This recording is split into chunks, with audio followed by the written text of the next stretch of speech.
नमस्कार दोस्तों, मेरा नाम है विमल सिंह। बालाजी स्टडी अड्डा में आपका स्वागत है। यूपी टेट के लिए मॉडल पेपर हम आपको करा रहे हैं। तो मॉडल पेपर नंबर 5 हमने देखा था, जिसके अंतर्गत हमने बाल विकास और हिंदी के 60 प्रश्न टोटल देखे थे, 30-30 करके। यदि पिछला वीडियो नहीं देखा हो, साइड में आई बटन में पिछला वाला प्रश्न आपको मिल जाएगा। आज हम देखेंगे मॉडल पेपर नंबर 5 के अंतर्गत पर्यावरण और संस्कृत के 30 और 30 यानी टोटल 60 प्रश्न। चलिए शुरू करते हैं। प्रश्न नंबर पर्यावरण के 121 से प्रश्न आपका है, गायत्री मंत्र देवी सवृत्त को संबोधित ये किस पुस्तक में मिलता है? तो गायत्री मंत्र ऋग्वेद में मिलता है, यजुर्वेद में मिलता है, उपनिषद में मिलता है या फिर भगवत गीता में मिलता है? ये आपसे यहाँ पर पूछा गया है।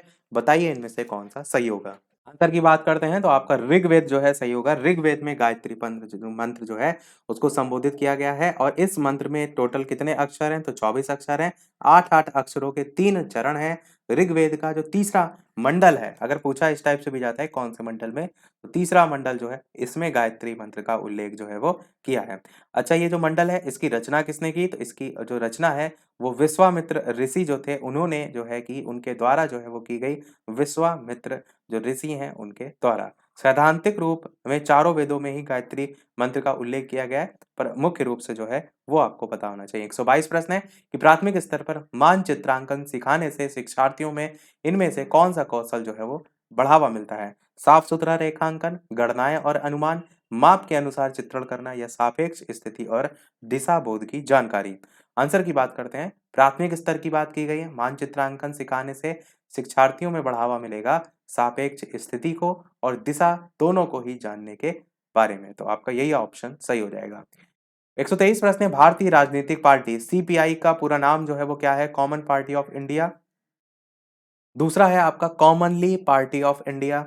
तीसरा आपका है कम्युनिस्ट पार्टी ऑफ इंडिया और चौथा है कम्युनिस्ट पार्टी ऑफ इंडिया। यहाँ पर कामनिस्ट है और चौथे में कम्युनिस्ट है। कौन सा सही होगा?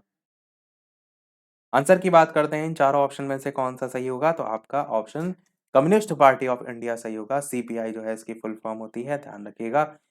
इसकी स्थापना हुई थी 1925 में। कम्युनिस्ट पार्टी ऑफ इंडिया को मार्क्सवादी भी कहते हैं और 1964 को ये जो है वो अलग हो गई थी। तो आपका ऑप्शन डी वाला यहाँ पर सही हो जाएगा। अगला 124 प्रश्न है कि ईवीएस संक्षेपण डैश अर्थ में प्रयुक्त होता है? एनवायरमेंटल साइंस या फिर एनवायरमेंटल सोर्सेज या फिर एनवायरमेंटल स्टडीज या फिर एनवायरमेंटल स्किल्स? तो बताइए इनमें से कौन सा जो है वो सही होगा। आंसर की बात करते हैं तो ईवीएस जो संक्षेपण है उसमें आपका एनवायरमेंटल स्टडीज जो है वो सही होगा। इसी के बारे में जो है इसकी फुल फॉर्म आप कह लीजिए, इसी के बारे में हम अध्ययन जो है ईवीएस में करते हैं। अगला आपका है 125 प्रश्न, भारत के मानचित्र में दिल्ली की स्थिति के सापेक्ष हिमाचल प्रदेश की राजधानी शिमला और मध्य प्रदेश की राजधानी भोपाल इनमें से क्रमशः स्थित हैं? दिल्ली के दक्षिण पश्चिम और दक्षिण पूर्व में, उत्तर और दक्षिण में, दक्षिण पूर्व और उत्तर पश्चिम में, उत्तर पूर्व और उत्तर पश्चिम में। वैसे ये क्वेश्चन आपके ऐसे सीटेट में आते हैं, परंतु मानचित्र पर आधारित प्रश्न आपसे यूपी टेट में भी पूछे जा सकते हैं। आंसर की बात करते हैं तो दिल्ली की जो स्थिति है, हिमाचल प्रदेश की राजधानी शिमला और मध्य प्रदेश की राजधानी भोपाल जो है उसके सापेक्ष उत्तर और दक्षिण दिशा में है। तो ये आपका ऑप्शन जो है यहाँ पर सही होगा। जो हिमाचल प्रदेश की राजधानी है शिमला, ये दिल्ली के उत्तर में स्थित है और मध्य प्रदेश की राजधानी जो भोपाल है ये दिल्ली के दक्षिण में है। तो उत्तर और दक्षिण आपका सही होगा। 126 प्रश्न है, निम्नलिखित में से कौन सा प्राथमिक स्तर पर पर्यावरण अध्ययन के शिक्षण का उद्देश्य नहीं है? आपसे पूछा गया है। तो सबसे पहला कह रहा है शिक्षक कक्षा कक्ष में कड़े अनुशासन को सुनिश्चित करें। बिल्कुल ये किसी प्रकार से उद्देश्य नहीं है, यही आंसर हो जाएगा। बाकी कोई ऑप्शन को पढ़ने की आपको आवश्यकता नहीं है। क्लियर लिखा है कि शिक्षण का उद्देश्य नहीं है, तो कड़ा अनुशासन जो है किसी भी प्रकार से प्राथमिक स्तर पर पर्यावरण अध्ययन के शिक्षण के लिए जो है वो सही नहीं है। तो यही आंसर होगा। 127 प्रश्न है कि भारत के राष्ट्रपति द्वारा राज्यसभा में कितने सदस्यों को नामित जो है वो किया जा सकता है? 4, 8, 12 या 16? बताइए कौन सा सही होगा। आंसर की बात करते हैं ऑप्शन एबीसीडी में से, तो सी वाला आपका ऑप्शन यानी कि 12 जो है यहाँ पर सही होगा। राष्ट्रपति द्वारा राज्यसभा में कितने सदस्यों को? तो 12 सदस्यों को नामित जो है वो किया जाता है। और भारत के राष्ट्रपति जो हैं उनके द्वारा 2 आंग्ल भारतीय जो है वो लोकसभा में मनोनीत किए जाते हैं। ये भी आपको पता होना चाहिए। और जो 12 यहाँ पर सदस्य राज्यसभा में मनोनीत किए जाते हैं, ये अनुच्छेद 80 के अनुसार आपको याद रखना है। भारत के राष्ट्रपति द्वारा 12 सदस्य राज्यसभा में मनोनीत किए जाते हैं। ये जो चुने जाते हैं। इन व्यक्तियों में कला, विज्ञान, साहित्य, समाज सेवा, सहकारिता, ये सभी क्षेत्र जो है उसमें विशेष योगदान के लिए इनको चुना जाता है। 128 प्रश्न है, प्राथमिक स्तर के ईवीएस की पाठ्यचर्या को शुद्ध विज्ञान और सामाजिक विज्ञान की संकल्पनाओं को सम्मिलित करके विकसित किया गया है। ऐसा करने का उद्देश्य जो है वो क्या है? विद्यार्थी के बस्ते के बोझ को कम करना, विषय अध्यापकों की आवश्यकता को कम करना, शिक्षार्थी को पर्यावरण को सांकल्यवादी ढंग से देखने योग्य बनाना या पढ़ाई के विषयों की संख्या को कम करना। तो बताइए, जो प्राथमिक स्तर की ईवीएस की पाठ्यचर्या है उसको शुद्ध विज्ञान और सामाजिक विज्ञान इनकी जो संकल्पना है उनको मिक्स करके जो है विकसित किया है, यानी कि दोनों ही चीजें आपको ईवीएस की पुस्तक में देखने को मिलती हैं। आंसर इनमें से कौन सा सही होगा? आंसर होगा कि शिक्षार्थी को पर्यावरण को सांकल्यवादी ढंग से देखने योग्य बनाना। तो ये आपका ऑप्शन जो है वो सही होगा। जो शुद्ध विज्ञान होता है वहां पर विषय का कारण क्या होता है, मतलब कि हर चीज के पीछे रीजन जो छुपा होता है, आधारभूत जो ज्ञान होता है उसको समझा जाता है। सामाजिक विज्ञान में क्या होता है, जो व्यवहारिक उपयोग है उसकी जानकारी मिलती है। तो इसीलिए सांकल्यवादी जिसको हम कहते हैं हॉलिस्टिक ढंग, उससे जो है चीजों को समझा जाता है। 129 प्रश्न है, भारतीय संविधान में राष्ट्रपति का जो चुनाव है उसकी प्रणाली किस देश से ली गई है? ब्रिटेन, संयुक्त राज्य अमेरिका, आयरलैंड या ऑस्ट्रेलिया? तो बताइए इनमें से कौन सा सही होगा? आंसर की बात करते हैं इन चारों ऑप्शन में से, तो आपका आयरलैंड जो है सही होगा। भारत में राष्ट्रपति का चुनाव कैसे होता है? तो आनुपातिक प्रतिनिधित्व की एकल संक्रमणीय मत पद्धति उसके द्वारा होता है। राष्ट्रपति के चुनाव में संसद के निर्वाचित सदस्य, राज्य विधानसभाओं के निर्वाचित सदस्य और दिल्ली और पुडुचेरी जो विधानसभा है उसके निर्वाचित सदस्य जो है वो भाग लेते हैं। बात करें चुनाव जो है वो राष्ट्रपति को लिया कहाँ से गया है, तो ये प्रणाली आयरलैंड के संविधान से जो है वो ली गई है। 130 प्रश्न है, नीचे लोगों के कुछ क्रियाकलाप दिए गए हैं। खानों का उत्खनन, बांधों का निर्माण, बाजार में बेचने के लिए पत्तियां और जड़ी बूटियां इकट्ठा करना, बांस से टोकरी बनाना, गिरे हुए पत्तों से पत्तल बनाना। आपको बताना है कि ये जो क्रियाकलाप हैं वो जंगलों के गायब होने के लिए जिम्मेदार है। इनमें से कौन कौन से क्रियाकलाप? तो बताइए, इतने चार ऑप्शन, पांच ऑप्शन दे रखे हैं, कौन कौन से क्रियाकलाप यहाँ पर सही होंगे? तो आंसर की बात करते हैं, तो आंसर यहाँ पर आपका सी वाला सही होगा, यानी कि ए और बी ये दोनों आपके सही हैं। ए आपका था खानों का उत्खनन, एक ये रीजन है। किसका ये रीजन है? कि जंगलों के गायब हो रहे हैं क्योंकि वनों को काटा जा रहा है, उसकी जगह खानों का उत्खनन किया जा रहा है। और दूसरा आपका हो जाएगा सी वाला, नहीं बी वाला, जो कि आपका है बांधों का निर्माण। बांधों का निर्माण भी इसका एक रीजन होगा। परंतु बाजार में बेचने के लिए पत्तियां और जड़ी बूटी इकट्ठा करना, इसके लिए जंगलों को काटने की आवश्यकता नहीं है, खुद ही पतझड़ होता है। बांस से टोकरी बनाना इसका भी मेन रीजन नहीं है, क्योंकि इसके लिए सभी प्रकार के वनों को जो है नहीं काटा जाता है। गिरे हुए पत्तों से पत्तल बनाना भी इसमें नहीं आता। केवल दो रीजन ए और बी वाले जो है सही होंगे, यानी आंसर आपका सी यहाँ पर ए और बी दोनों हो जाएगा। अगला 131 प्रश्न है, अधिकार परीक्षा शब्द का शाब्दिक अर्थ क्या है? बताइए, परमादेश, वर्जित करना, किस अधिकार से, या इनमें से कोई नहीं? कौन सा इनमें से सही होगा? अधिकार परीक्षा होता क्या है? ये एक याचिका होती है और अर्थ होता है कि किस अधिकार से आपके पास अधिकार होता है। अगर आपको गिरफ्तार कर लिया गया तो आपके पास अधिकार होता है पूछने का कि किस अधिकार से जो है जो आपको गिरफ्तार है वो किया गया है। एक तो ये रीजन है, या फिर किसी पर्सन से, या उसके पास वो पावर है कि नहीं। जैसे कि पुलिस में किसी नॉर्मल रैंक के पर्सन ने जो है आपको गिरफ्तार किया, और ये भी आपको देखना है कि वो उसके पास अधिकार है या नहीं। तो उस आधार पर आप कहते हैं कि किस अधिकार से जो है उसने ये किया है, तो वो आप अधिकार परीक्षा के अंतर्गत जो है वो देखते हैं। और ये जो सारी चीजें आती हैं ये आपकी रिट में आती हैं। सुप्रीम कोर्ट जो है संविधान का जो अनुच्छेद 32 है उसके तहत शक्तियों का प्रयोग करके रिट जारी करता है। तो टोटल 5 प्रकार की रिट आती हैं। पहली आपकी आती है बंदी प्रत्यक्षीकरण, दूसरी आपकी आती है उत्प्रेषण, तीसरी आपकी आती है परमादेश, चौथी आपकी आती है प्रतिषेध, और पांचवी आपकी आती है अधिकार परीक्षा। ये पांचों नाम भी ध्यान रखिएगा। जो अधिकार परीक्षा है इसको क्यों वारंटो जो है वो कहते हैं इंग्लिश में, वो भी आपको पता होना चाहिए। किस अधिकार से आपका सही होगा? 132 प्रश्न है, गांधीधाम गुजरात का रहने वाला कोई व्यक्ति पहले भोपाल मध्य प्रदेश और फिर हैदराबाद आंध्र प्रदेश जाना जाता है, तो उसके सफर की जो दिशाएं होंगी वो क्या होंगी? आपको पता होना चाहिए मैप में इनकी स्थिति। तो भोपाल गांधीधाम, जो भोपाल है वो आपका जो गांधीधाम है इसके पूर्व में है, और हैदराबाद जो है आपका ये ये भोपाल के दक्षिण में है। तो आप क्या कहेंगे? व्यक्ति को पहले जाना पड़ेगा पूर्व दिशा में और फिर जाना पड़ेगा दक्षिण दिशा में। तो पहले पूर्व और फिर दक्षिण, बी वाला आंसर है ये आपका सही होगा। मैंने ऑप्शन इसलिए नहीं दिखाया, डायरेक्ट आंसर इसलिए बता दिया क्योंकि प्रश्न यहीं पे लिखा है, इससे आप उसकी स्थिति को जो है वो समझ सकते हैं। अगला प्रश्न 133 है, एक ही तरह की फसल बार-बार उगाने और बहुत से रसायन के उपयोग करने से मृदा उर्वर या उपजाऊ बन जाती है या बंजर हो जाती है, किसी विशेष फसल के लिए उपयोगी बन जाती है या सिंचाई के लिए उपयुक्त बन जाती है। तो जब एक ही तरह की फसल बार-बार आप उगाएँगे, तो बंजर हो जाएगी वो भूमि। बहुत से रसायनों का भी उपयोग की बात की गई है, तो उससे मिट्टी आपकी कैसी हो जाएगी? बंजर हो जाएगी। 134 प्रश्न है, वाहनों को सुरक्षित मोड़ लेने के लिए आवश्यक केंद्रीय बल प्रदान करने हेतु किसी घुमावदार सड़क के बाहरी किनारे को आंतरिक किनारे से ऊपर करने की प्रक्रिया को क्या कहते हैं? ढालू सड़क कहते हैं, सड़क की कॉर्नरिंग कहते हैं, सड़क को ऊंचा करना कहते हैं या सड़क की टेम्परिंग कहते हैं? बताइए कौन सा सही होगा? आंसर की बात करते हैं तो इसे हम कहेंगे ढालू सड़क यानी सड़क की बैकिंग। तो सड़क जो है उसमें बाहरी किनारे आंतरिक किनारों की तुलना में थोड़े ऊंचे जो है वो बना दिए जाते हैं, वो आपका होता है, उसे क्या कहते हैं? बैकिंग कहते हैं, बैकिंग कहलाता है। ये कार्य किस लिए किया जाता है? ताकि गाड़ी को मुड़ने के लिए आवश्यक अभिकेंद्र बल जो है वो मिल सके। अगला आपका 135 प्रश्न है कि निम्नलिखित में से रोगों का वो समूह चुनिए जो कि मच्छरों से फैलता है। बताइए इनमें से कौन सा सही होगा? ये क्वेश्चन शायद इससे पहले भी हमने देखा था। तो इसमें आपका डेंगू हो जाएगा, मलेरिया हो जाएगा, चिकनगुनिया हो जाएगा और आपका चिकनगुनिया। डेंगू, मलेरिया और चिकनगुनिया, ये वाला ऑप्शन सही होगा। ऐसा क्वेश्चन आया था पर ऑप्शन बदले थे उसमें। देखिए जो चिकनगुनिया है, मलेरिया है, डेंगू है, ये सब आपके मच्छरों से फैलते हैं। मियादी बुखार क्या होता है? टाइफाइड को कहते हैं। टाइफाइड आपका साल्मोनेला टाइफी नामक जो जीवाणु है, बैक्टीरिया है, उससे फैलता है, तो वो भी आपको पता होना चाहिए।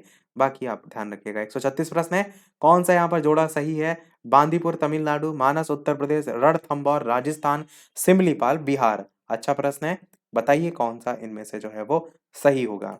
आपको बताना है इनमें से कौन सा जो है जोड़ा सही है, यानी कि सही मिलान इनमें से छाँटना है। इसके अलावा वीडियो पसंद आए, चीज़ें समझ आएँ तो लाइक भी अवश्य करते रहिएगा। इसी प्रकार अच्छे-अच्छे प्रश्न हम प्रैक्टिस करते रहें। आंसर की बात करते हैं तो रणथंभौर जो है आपका राजस्थान में है, वन्य जीव विहार, यही आपका बिल्कुल सही हो जाएगा। अब बाकी जो दे रखे हैं वो भी आपको पता होना चाहिए। सबसे पहला है बांदीपुर राष्ट्रीय उद्यान, ये आपका कहाँ पर है? तो ये आपका कर्नाटक में है, याद रखिएगा। मानस जो है आपका ये कहाँ पर है? तो मानस जो है आपका असम में है। और आपका जो सिमलीपाल है ये आपका कहाँ है? तो सिमलीपाल आपका उड़ीसा में है। ये आपको तीनों पता होना चाहिए। रणथंभौर वाला यहाँ पर सही था, प्रश्न में आपसे सही ही जो है वो यहाँ पर पूछा गया था। तो बाकी भी याद जरूर रखिएगा। बांदीपुर आपका कर्नाटक में है, मानस जो है आपका, मानस जो राष्ट्रीय उद्यान है वो आपका असम में है और जो सिमलीपाल है वो उड़ीसा में है। अगला प्रश्न 137 है, शिव समुद्रम नदी किस नदी द्वारा बनाया गया है? शिव समुद्रम जो है किस नदी द्वारा बनाया गया है? शिव समुद्रम क्या है? ये आपका एक जलप्रपात है। गंगा नदी के द्वारा, गोदावरी के द्वारा, कृष्णा के द्वारा या कावेरी के द्वारा? बताइए कौन सा सही होगा? आंसर की बात करते हैं इन चारों ऑप्शन में से, तो आपका ऑप्शन यहाँ पर डी वाला कावेरी नदी जो है वो सही होगा। शिव समुद्रम कावेरी नदी पर जो है वो बनाया गया जल प्रपात है। थोड़ा सा ट्रिक से भी इसको जोड़ सकते हैं। यहाँ पर जैसे लिखा है शिव समुद्रम, तो शिव जो भगवान है उनका जो समुद्र होगा वो बहुत ही ज्यादा विशाल होगा। तो यहाँ पर वर्ड क्या आ रहा है? वेरी। वेरी से आप याद रख सकते हैं बहुत ज्यादा को, तो ऐसे थोड़ा सा इसको जोड़ सकते हैं। अगला देखते हैं 138 प्रश्न, निम्नलिखित में से कौन सा सागर बिना तटीय रेखा का जो है वो है? उत्तर सागर, सारगासो सागर, बाल्टिक सागर, बेरिंग सागर, कौन सा इनमें से सही होगा? आंसर की बात करते हैं इन चार ऑप्शन में से, तो आपका ऑप्शन सारगासो सागर आपका जो है वो सही होगा, जो कि बिना तटीय रेखा का जो है वो है। तो बी वाला आपका ऑप्शन यहाँ पर सही होगा। 139 प्रश्न है, निम्नलिखित में से कौन से कारक महासागरीय धाराओं को प्रभावित जो है वो करते हैं? पृथ्वी का घूर्णन, वायुदाब और पवन, महासागर जल का घनत्व, पृथ्वी का परिक्रमण। और नीचे दिए गए हैं कौन कौन से? पहला दूसरा तीसरा, पहला चौथा, दूसरा तीसरा चौथा। तो महासागरीय धाराओं को कौन प्रभावित करते हैं? चलिए बात करते हैं आंसर की। तो आपका पहला दूसरा तीसरा तीनों ही यहाँ पर जो है वो सही होगा। चौथा आपका जो है यानी परिक्रमण जो है ये आपका प्रभावित नहीं करता है, तो ये आपका कट जाएगा। बाकी सभी आपके जो है यहाँ पर सही हैं। अगला देखते हैं आपका प्रश्न 140 कि ट्रांस ऑस्ट्रेलियन रेलवे के टर्मिनल जो है वो हैं, पर्थ और मेलबर्न है, पर्थ और एलिस स्प्रिंग्स है, पर्थ और सिडनी है या पर्थ और कालगुरलाइस है? बताइए कौन सा इनमें से सही होगा? आंसर की बात करते हैं, बताइए इनमें से कौन सा ट्रांस ऑस्ट्रेलियन रेलवे का टर्मिनल जो है वो है? आंसर की बात करते हैं तो आपका इन चार ऑप्शन में से पर्थ और सिडनी जो है ये वाला आपका ऑप्शन यहाँ पर सही हो जाएगा। 141 प्रश्न है, किसान दानों को भूसे से अलग करना चाहता है, ये जो प्रक्रिया है कौन सी प्रक्रिया है इनमें से जिससे जो है वो अलग कर सकता है? थ्रेसिंग, निष्पावन, फसल की कटाई या फिर हस्तचयन। बताइए कौन सा सही होगा? आंसर की बात करते हैं इन चारों ऑप्शन में से, तो किसान धानों को भूसे से जो अलग करता है उसे हम कहते हैं आपका ऑप्शन निष्पावन। निष्पावन का मतलब क्या है कि वायु के द्वारा, पवन के द्वारा, जो पवन के जो झोंके होते हैं उनके द्वारा कोई मिश्रण हो, उसको आपको अलग करना, उसके अवयव को पृथक करना है, उसको कहते हैं निष्पावन। जैसे यहाँ पर किसान को क्या करना है, दानों को भूसे से अलग करना है, तो भूसा हल्का होता है, तो अब अलग कैसे करेंगे, निष्पावन से करेंगे। भूसा जो है हवा से उड़कर अलग होगा, दाने वहां गिर जाएंगे। तो ये आपका बी वाला आपका ऑप्शन होगा, थ्रेसिंग कटाई के लिए होता है। अगला 142 प्रश्न, सारगैसो सागर की विशेषता क्या होती है? अति शीतल जल, अति उष्ण जल, अत्यधिक लवणीय जल या प्रारूपिक समुद्री वनस्पति। कौन सा सही होगा? आंसर की बात करते हैं इन चार ऑप्शन में से, तो प्रारूपिक समुद्री वनस्पति आपका ऑप्शन यहाँ पर डी वाला जो है वो सही हो जाएगा, सारगैसो सागर की विशेषता। अगला प्रश्न देखते हैं आपका 143, पृथ्वी पर सबसे लंबी पर्वतमाला कौन सी है? पश्चिमी कॉर्डिलेरा, हिमालय पर्वतमाला, एंडीज पर्वत या मध्य अटलांटिक कटक। कौन सा सही होगा? तो आप कहेंगे इनमें से एंडीज पर्वतमाला ये आपकी सबसे लंबी पर्वतमाला है, यही आपका ऑप्शन यहाँ पर सही हो जाएगा। अगला प्रश्न 144, अवकाश के बाद पर्यावरण अध्ययन पढ़ाते समय यदि शिक्षार्थी इंटरेस्ट नहीं ले रहा है तो आप क्या करेंगे? बच्चे को खेल के मैदान में जो है वो ले जाएंगे। अवकाश के बाद की बात पूछी गई है, या प्रकरण को तुरंत बदल देंगे, या उनकी सीट बदल देंगे और उनको सिर को डेस्क पर नीचे करवा देंगे, या दृश्य श्रव्य सामग्री का प्रयोग करेंगे। तो इन चारों में से कौन सा सही होगा? जब बच्चा इंटरेस्ट नहीं ले रहा है पर्यावरण अध्ययन पढ़ाते समय, तो शिक्षार्थी दृश्य श्रव्य सामग्री का प्रयोग करेंगे, क्योंकि ये रुचि पैदा करती है, इंटरेस्ट बच्चे में पैदा करती है। वही चीज़ जो पढ़ा रहे हैं, उसको आप साक्षात रूप में दिखाएँगे तो और ज़्यादा बच्चा इंटरेस्ट लेगा। 145 प्रश्न है, प्रदेश का सबसे बड़ा वन्य जीव विहार जो है वो कौन-सा है? चंद्रप्रभा, किशनपुर, हस्तिनापुर, रानीपुर। बताइए प्रदेश का सबसे बड़ा वन्य जीव विहार जो है वो कौन-सा है? आंसर की बात करते हैं तो आपका आंसर की बात करते हैं इन चारों ऑप्शन में से। अच्छा प्रश्न है, इंपॉर्टेंट क्वेश्चन है। तो आपका आंसर यहाँ पर हस्तिनापुर जो है वो सही होगा। प्रदेश का सबसे बड़ा वन्यजीव विहार ये आपका हस्तिनापुर जो है स्थित है, और ये आपका यूपी पीसीएस में 2004 में क्वेश्चन एक बार आ भी चुका है। अगला है, इनमें से कौन सी परिघटना है जो कक्षा में प्रदर्शित नहीं की जा सकती? बर्फ निर्माण, वाष्प बिंदु निर्माण, कोहरा निर्माण, बर्फ से तरल निर्माण। कौन सी परिघटना है जो कक्षा में प्रदर्शित नहीं की जा सकती? तो आप कहेंगे इन चारों ऑप्शन में जो कोहरा निर्माण है, ये जो है परिघटना जो है प्रदर्शित नहीं की जा सकती कक्षा में। बाकी बर्फ निर्माण, वाष्प बिंदु निर्माण, बर्फ से तरल निर्माण, ये सारी प्रदर्शित की जा सकती हैं। अगला प्रश्न है, प्रदेश में नवाबगंज पक्षी विहार कहाँ स्थित है? गाजियाबाद में, गोंडा में, रायबरेली में या फिर उन्नाव में। नवाबगंज पक्षी विहार। आंसर की बात करते हैं तो आपका उन्नाव में जो है ये स्थित है। डी वाला आपका ऑप्शन जो है वो सही हो जाएगा। अगला प्रश्न है 148 कि इनमें से कौन सर्वाधिक उत्पादक पारिस्थितिक तंत्र है? उष्णकटिबंधीय वर्षावन, टुंड्रा या फिर आपका सवाना या फिर आपका मरुस्थल। आपको बताना है सर्वाधिक उत्पादक पारिस्थितिक तंत्र जो है वो कौन सा है। आंसर की बात करते हैं इन चार ऑप्शन में। पहला आपका ऑप्शन ही उष्णकटिबंधीय वर्षावन जो है यहाँ पर सही हो जाएगा, जो कि सर्वाधिक उत्पादक पारिस्थितिक तंत्र है। 149 प्रश्न है, राष्ट्रीय वन नीति के अनुसार देश के कुल भौगोलिक क्षेत्रफल के कितने भाग पर वन जो है वो होना चाहिए? 1/4, 1/2, 1/5 या 1/3। सेकंड लास्ट प्रश्न है पर्यावरण के प्रश्नों का। इसके बाद संस्कृत के प्रश्न देखेंगे और 150 वाला प्रश्न हम आपसे पूछेंगे। आंसर की बात करते हैं तो आपका ऑप्शन 1/3 भाग सही होगा। राष्ट्रीय वन नीति के अनुसार देश के कुल 1/3 भौगोलिक क्षेत्रफल पर भाग पर जो है आपको वन जो है वो देखने को मिलते हैं। और 150 वाला प्रश्न आपके लिए भी, जैसे कि सभी वीडियो में हम आपसे एक ना एक प्रश्न पूछते हैं, यही प्रश्न लास्ट में भी हम एक बार दिखा देंगे संस्कृत के बाद के प्रश्न। पर यहाँ भी पूछ ले रहे हैं कौन सी बीमारी दूषित जल पीने से फैलती है? AIDS, typhoid, anaemia, tetanus. Video के मेन कमेंट में आंसर बताइएगा। ये आपका इस वीडियो का प्रश्न है। संस्कृत के प्रश्नों की तरफ चलिए बढ़ते हैं अब। तो संस्कृत के प्रश्नों में सबसे पहले तो यहाँ पर एक गद्यांश टाइप का दे रखा है। आप चाहें तो वीडियो को पॉज़ करके पढ़ सकते हैं। कुछ पंक्तियाँ यहाँ पर आगे भी दे रखी हैं। हम डायरेक्ट जो है वो प्रश्नों की बात करेंगे और प्रश्नों के साथ ही चीज़ों को समझेंगे। सबसे पहला प्रश्न 61, जीवलोके कति सुखानि श्रूयन्ते 2, 4, 6 या 8। पूछ रहा है कि जीवलोक में कितने जो है वो सुख हैं। तो टोटल कितने सुख हैं? टोटल 6 सुख हैं। जीवलोके षड् सुखानि श्रूयन्ते। आप कहेंगे कौन-कौन से हैं? तो एक आपका है धन, एक आपका है या धन जो है उसका आगम, दूसरा आपका है स्वास्थ्य, तीसरा है प्रिय बोलने वाली पत्नी, चौथा है आज्ञाकारी पुत्र, पाँचवाँ है सुंदर पत्नी और छठा है धन पैदा करने वाली विद्या। तो इस टाइप से टोटल आपके हो जाएँगे। 62 प्रश्न, पुत्रः कृद्रस्य भवेद, धनवान, बलवान, प्रिय या वश्य? बताइए। वश्यः बताइए कौन-सा सही होगा? आंसर की बात करते हैं तो आप कहेंगे पुत्रः वश्यः भवेद, यानी कि वश्यः यहाँ पर डी वाला ऑप्शन सही होगा। अपने अधीन पुत्र हो, ये इसका मतलब यहाँ पर पूछा गया था। 63 है, तमोहन्ति पुत्रः पिता चंद्रः तारागणः। अंधकार का जो है नाश किसके द्वारा होता है? तो आप कहेंगे चंद्रः तमोहन्ति, सी वाला आपका ऑप्शन सही होगा। चंद्र अंधकार का नाश करता है, तो चंद्रः तमोहन्ति आपका हो जाएगा। 64 है, विद्या कीदृशी भवेद, प्रिया, अर्थकरी, अनर्थकरी, भाग्यवती, कौन सा सही होगा? तो विद्या अर्थकारी भवेद, यानी कि विद्या धन देने वाली हो, तो बी वाला आपका ऑप्शन सही होगा। 65 है, वस्यः सुधी धार्मिकः समृद्धः इत्यादयः कस्य विशेषणानि सन्ति?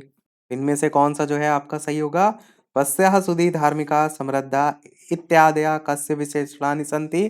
तो पुत्रस्य आपका यहाँ पर सही होगा। इसके सब विशेषण शब्द हैं, तो पुत्र के जो है विशेषण शब्द हैं, ये आपका सही होगा। 66 है कि अस्ति कश्चिद् वाग्विवेशः वाग्विशेषः, उक्ति किस कवि से संबंधित है? माघ, भारवी, हर्ष या फिर कालिदास?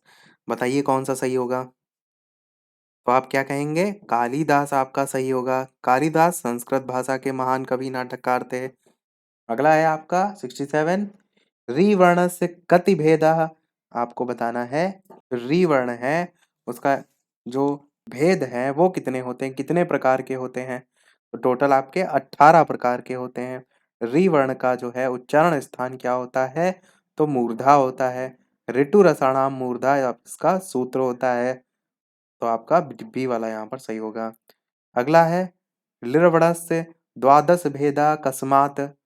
जो लिरि वर्ण है इसके बारे में पूछा गया है। लिरि वर्ण जो है उसके द्वादश भेदा, यानी कि द्वादश मतलब 12, भेदा मतलब भेद, तो वही पूछा गया है। लिरि वर्ण के जो 12 भेद हैं वो कौन से होते हैं? ह्रस्व होते हैं, प्लुत होते हैं, दीर्घ होते हैं या उदात्त भवात? तो आप क्या कहेंगे? आपके वैसा तो लिरि वर्ण का उच्चारण स्थान दंत होता है। क्या होता है? दंत होता है। और जो लिरि वर्ण है ये ह्रस्व स्वर में आता है, परंतु भेद जो है ये इसके दीर्घ में आते हैं, तो सी वाला यहाँ पर सही होगा। तो दीर्घा भवात आपका जो है वो सही हो जाएगा। 69 है, अवर्णस्य द्वादश भेदा कस्मात्, दीर्घा भवात, ह्रस्वा भवात, प्लुता भवात या अनुदात्ता भवात? कौन सा सही होगा? तो आप कहेंगे ह्रस्वा भवात जो है वो सही होगा। अवर्ण का उच्चारण स्थान कंठ ओष्ठ है और अवर्ण होता है आपका दीर्घ, और इसके जो भेद होते हैं वो ह्रस्व स्वर में आते हैं। देखिए ऐसे अभी आपको याद हो रहा होगा कि जो एक्चुअल में जिसमें आता है उसके भेद उसमें नहीं आते हैं, तो ऐसे थोड़ा सा याद रख सकते हैं। अगला देखते हैं आपका। अगला है, और ऊपर वाले प्रश्न में सूत्र क्या हो जाएगा उसका? तो अ दो तो कंठ ओष्ठम हो जाएगा, क्योंकि अ पूछा गया था, तो कंठ और ओष्ठ दोनों से उच्चारण होता है। 70 प्रश्न, रमा शब्द का तृतीया एक वचन का रूप क्या होगा? तो बताइए कैसे चलते हैं? तो आपके रमा शब्द के जो है वो आकारांत चलते हैं। आकारांत, आकारांत में ही जैसे लता के भी चलते हैं, बालिका के चलते हैं, दुर्गा के चलते हैं, अबला के चलते हैं, कन्या के, अजा के, माला के, सीता के और वनिता के, सुधा के, ऐसे बहुत से चलते हैं। तो जैसे आपको इनमें से कोई एक याद है उससे आप रमा का निकाल लेंगे। तो कैसे चलते हैं? रमा या लता से आप देखेंगे तो लता, लताम, लतया, रमा, रमाम, रमया, और रमया देखिए तृतीया एक वचन में आएगा। आसानी से आप टिक कर लेंगे। कोई जरूरत नहीं है आपको 20 तरीके के याद करने की। आपको कहने का मतलब ये है कि उसके संदर्भ में अगर आपको एक याद है तो आप निकाल सकते हैं। ऐसे ही जैसे अकारांत के याद हैं तो बालक के भी उसमें आ जाएंगे, अज के भी आ जाएंगे, सूर्य के भी आ जाएंगे, ऐसे निकाल सकते हैं। अगला है, संज्ञा के स्थान पर प्रयुक्त होने वाले शब्दों को क्या कहते हैं? विशेषण, क्रिया, अव्यय या सर्वनाम? तो कहते हैं हम इसे सर्वनाम। डी वाला आपका ऑप्शन सही हो जाएगा। अगला है आपका संस्कृत भाषा में सर्वनामों की संख्या कितनी होती है? तो संख्या सर्वनामों की टोटल होती है आपकी 35। किसमें? संस्कृत भाषा में। अगला देखते हैं कि निम्नलिखित में दा धातु लंग लकार मध्यम पुरुष बहुवचन का रूप क्या होगा? तो बताइए क्या होगा? भूतकाल के संदर्भ में लंग लकार जो है आपका चलता है। आंसर की बात करते हैं तो आपका पहला ही आपका ऑप्शन यहाँ पर अदत्त जो है वो सही होगा। अदत्त आपका लंग लकार मध्यम पुरुष बहुवचन में आता है। अदत्तम जो है लंग लकार मध्यम पुरुष द्विवचन में आता है। और अददात जो है ये भी लंग लकार में आता है प्रथम पुरुष एक वचन में। और अवदत्ताम अददत्ताम जो है ये लंग लकार प्रथम पुरुष द्विवचन में आता है। तो ये आपका सभी कट जाएंगे, ए वाला आपका सही होगा। अगला है निम्नलिखित में से दा धातु का आत्मनेपद रूप क्या होगा? तो बताइए कौन सा इनमें से होगा? आंसर की बात करते हैं तो आपका पहला ही ऑप्शन यहाँ पर अदताम जो है ये सही होगा। ये दा धातु के आत्मनेय पद के लंग लकार मध्यम पुरुष का द्विवचन रूप है। चलते कैसे हैं इसमें? अदत्था, अदत्थाम और अदत्वम, इस टाइप से। अगला देखते हैं आपका अदत्तम आपका किस में चलता है? ये परस्मय पद में चलता है। परस्मय पद के लंग लकार मध्यम पुरुष का द्विवचन। 75 प्रश्न है अतः अव्यय किसका बोधक है? रीति काल प्रश्न या समुच्चय? अतः जो अव्यय है ये किसका बोधक है? तो आप कहेंगे ये समुच्चय का जो है बोधक है। अतः जो है इसको हम कहते हैं इसलिए ये समुच्चय बोधक अव्यय खंड में आता है। 76 है इनमें से कालवाचक अव्यय कौन सा है? कुत्रचित, असकृत या फिर अत्र या फिर बही, कौन सा सही होगा? तो आप कहेंगे कि असकृत जो है सही होगा, जिसका मतलब होता है कई बार। कई बार के अर्थ प्रकट करने वाला जो अव्यय होता है इसको हम कहते हैं कालवाचक अव्यय। अगला आपका है अत्यंतम में उपसर्ग जो है वो कौन सा है? अभि उपसर्ग है, अधि उपसर्ग है, अनु उपसर्ग है या अति उपसर्ग है? बताइए कौन सा सही होगा? आंसर की बात करते हैं तो यहाँ पर हो जाएगा आपका अति उपसर्ग। तो अति जो है और अंतम से, अति प्लस अंतम से अत्यंतम बनेगा, तो ये आपका सही होगा। 78 प्रश्न है कृति में प्रकृति और प्रत्यय कौन सा होगा? क्री प्लस तिन, क्री प्लस कत, क्री प्लस लुट, क्री प्लस सानच, बताइए कौन सा सही होगा? आंसर की बात करते हैं तो आपका क्री प्लस तिन प्रत्यय आपका ए वाला ऑप्शन यहाँ पर सही होगा। बाकी मैंने आपको बताया था ना कि जो तिन प्रत्यय होता है इसमें शब्द के अंत में ती शेष रह जाता है। अर्थात तिन प्रत्यय से बनने वाले शब्दों के अंत में या धातु के अंत में ती जुड़ा रहता है।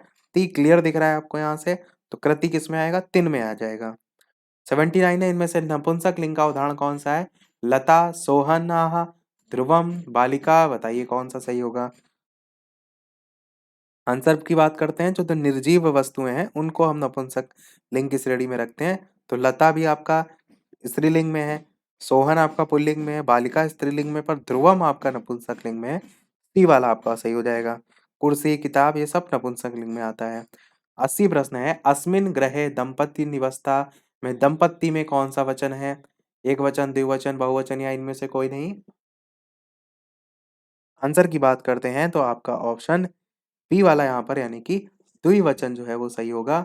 अस्मिन ग्रहे दंपत्ति निवस्था में जो दंपत्ति है वो इकारांत पुल्लिंग में प्रथमा विभक्ति द्विवचन है। और ऐसे भी समझिए कि जो दंपत्ति होता है उसमें आपका पति पत्नी दोनों आ जाता है। तो आप कहेंगे बिल्कुल आ जाता है। तो जब पति पत्नी दो हैं तो यहाँ से भी द्विवचन आपको क्लियर हो जाएगा। और ये किस समास का उदाहरण है? तो द्वंद्व समास का उदाहरण है। अगला देखते हैं 81 प्रश्न कल कलत्र शब्दः कस्मिन् लिंगे वर्तते? बताइए इसमें कौन सा लिंग है? चार ऑप्शन दे रखे हैं, कौन सा सही होगा? कलत्र शब्द जो है इसका मतलब होता है पत्नी या भार्या। तो ये आपका आता है किसमें? परंतु अर्थ के संदर्भ में नहीं, ये आपका लिंग आता है नपुंसक लिंग में। आपका डी वाला ऑप्शन यहाँ पर सही हो जाएगा। 82 प्रश्न है आदि संधि का सूत्र क्या होता है? बताइए। एको अर्ची होता है, आद गुड़ाहा होता है, एचो है वायवा होता है या इष्टु इष्नाच इष्टू नाष्टू करके लिखा हुआ है। पर ये एक्चुअल में आपका इनमें से किसी में नहीं है। आपका ये जो है अयादि संधि का सूत्र होता है एचो अयवायवा, यही आपका जो है वो सही हो जाएगा। यड़ संधि का सूत्र होता है इको यड़ची। गुण संधि का होता है आद गुड़ाहा। वृद्धि संधि का होता है वृद्धि रेची। दीर्घ संधि का होता है अकाह सवर्ण दीर्घा। पूर्व रूप संधि का होता है एंगा पदांत दति, पर रूप संधि का होता है एंगी पर रूपम। तो इस टाइप से हैं सभी, आपको याद होने चाहिए। अगला है अव्ययी भाव समासस्य उदाहरणम अस्ति, बताइए अव्ययी भाव का इसमें से कौन सा जो है उदाहरण है समास का। पीताम्बर, नीलकमलम, यथाशक्ति, पितरौ। अव्ययी भाव समास में आपको ये पता होना चाहिए कि जो संबंध होता है वो अव्यय के साथ होता है, यानी उसमें अव्यय यूज होता है। देखिए अव्यय भाव में ही अव्यय वर्ड है, इसे ही याद रख सकते हैं। तो यहाँ पर जो अव्यय है वो यथा है, सी वाला आपका सही होगा। यथाशक्ति, यथा अव्यय का प्रयोग हुआ है। और आपका अगला देखते हैं आपका 84, आरंभ गुरवी क्रमणी क्षयण, यहाँ गुरवी का विलोम जो है वो क्या होगा। तो बताइए कौन सा सही होगा, लघवी, वृद्धि, समृद्धि या छायेव। आंसर की बात करते हैं तो विलोम आपका होगा गुरवी का आपका लघवी, तो ए वाला आपका ऑप्शन 84 का सही हो जाएगा। 85 प्रश्न है, अक्षी का पर्यायवाची शब्द क्या होगा। दृग होगा, कुंतला होगा, द्विरद होगा, आचार्य होगा, कौन सा इनमें से सही होगा। आंसर की बात करते हैं तो अक्ष का जो विलोम होता है पर्यायवाची जो होता है वो होता है द्रग। तो आपका द्रगाहा जो है ए वाला ऑप्शन, ये जो है आपका सही होगा। कुंतल जो है इसका क्या होता है तो केसह। द्विरद जो है और इसी से मिलता जुलता होता है विरद। और द्विरद आपको बताना चाहिए हाथी या गजहा से संबंधित है। आचार्य जो आप जानते हैं किससे, गुरु से संबंधित है। 86 है, डाह का समानार्थी शब्द क्या होगा। ईर्ष्या, डास, अवन या अवध्वंस, बताइए कौन सा इनमें से सही होगा। आंसर की बात करते हैं तो इन चारों ऑप्शन में से आपका ईर्ष्या जो है वो सही होगा। डाह का समानार्थी होता है आपका ईर्ष्या, जलन भी होता है। अवन का पूछा जाएगा तो अवन जो है इसके रक्षण प्रसन्न करना। अगला है 87, शिशु पलंग पर सोता है, इसका आपको संस्कृत में क्या बनेगा ये आपको बताना है। बताइए चार ऑप्शन है, शिशु पलंग पर सोता है, इनमें से कौन सा इसका संस्कृत में अनुवाद होगा।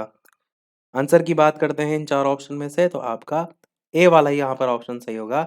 शिशु परिकम अधिसेते, शिशु पलंग पर जो है वो सोता है। अगला 88 प्रश्न है, शुद्ध वाक्य आपको बताना है। भगवानाय नमः, भगवते नमः, भगवताय नमः, भगवन्ते नमः, कौन सा इनमें से शुद्ध है। आंसर की बात करते हैं तो आपका भगवते नमः जो है इनमें से चारों में से शुद्ध है। ये वाला आपका ऑप्शन यहाँ पर सही हो जाएगा। 89 प्रश्न है, सेकंड लास्ट, लिम्प तीव तमो अग्नानी वर्षति वांजनम नभः, या यहाँ पर अलंकार जो है वो कौन सा है। संदेह, उत्प्रेक्षा, उपमा या रूपक। तो आंसर की बात करते हैं आपका ऑप्शन उत्प्रेक्षा अलंकार सही होगा। देखते हैं अगला और इस वीडियो का लास्ट प्रश्न। संस्कृत में प्रश्न अधिकतर जो सीटेट में ज्यादा पूछे जाते हैं, परंतु आना आपको दोनों चीजें चाहिए। अगर आ जाए तो आप जो है वो कर ले जाएं। 90 प्रश्न है, कक्षा शिक्षण में सबसे आवश्यक शिक्षण सामग्री कौन सी होती है। रेडियो होती है, चार्ट होती है, श्यामपट्ट होती है या ग्रामोफोन होती है। तो आप सभी जानते हैं सबसे आवश्यक सामग्री जिसके बिना कोई भी काम कक्षा शिक्षण में नहीं होगा वो है आपका श्यामपट्ट। तो सी वाला आपका ऑप्शन सही हो जाएगा, ऑप्शन सी। अब एक प्रश्न आपके लिए भी, जैसा कि सभी वीडियो में हम आपसे एक ना एक प्रश्न पूछते हैं, और उस प्रश्न को देखने से पहले वीडियो अभी तक आपने लाइक ना किया हो सभी लोग वीडियो को लाइक भी करते रहिएगा। चैनल पर नए हो सब्सक्राइब करके जुड़ जाइएगा, और टेलीग्राम चैनल से अभी तक ना जुड़े हो लिंक आपको डिस्क्रिप्शन में मिल जाएगी। बालाजी स्टडी अड्डा सर्च करके भी जुड़ सकते हैं। तो पर्यावरण का वो प्रश्न जो हमने आपके लिए पूछा था, उसी को ही प्रश्न को हम यहाँ पर हमने कहा था लास्ट में पूछेंगे कि कौन सी बीमारी है जो कि दूषित जल पीने से जो है वो फैलती है। एड्स, टाइफाइड, एनीमिया या टिटनस, इन चारों में से कौन सा आंसर होगा। अपना आंसर वीडियो के मेन कमेंट में टाइप करके जो है वो बताइएगा। लाइव टाइमिंग दोपहर के 3 बजे, शाम के 8 बजे लाइव आकर भी वीडियो आप देख सकते हैं, प्रश्नों की प्रैक्टिस कर सकते हैं। तो आज के वीडियो में इतना ही रखते हैं, मिलते हैं अगले वीडियो में कुछ नए प्रश्नों के साथ, नए टॉपिक के साथ। तब तक के लिए नमस्कार, जय हिंद।